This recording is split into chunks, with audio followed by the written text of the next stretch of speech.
Huh. Oh well. I wonder if I'm too close.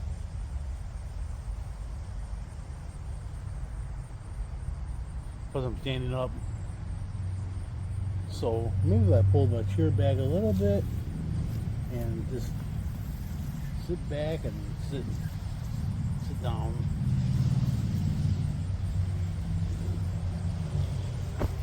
Oh, there goes Saskia. Around you. You know you're blind, buddy. Like, they don't know that. They think you're scary. Right? Oh. He doesn't care. He's gonna walk into it. There he goes, right there. He goes, I'm just gonna lay right here.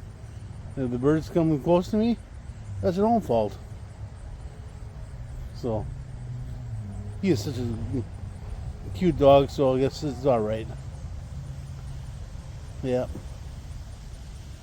He can just sit there all he wants.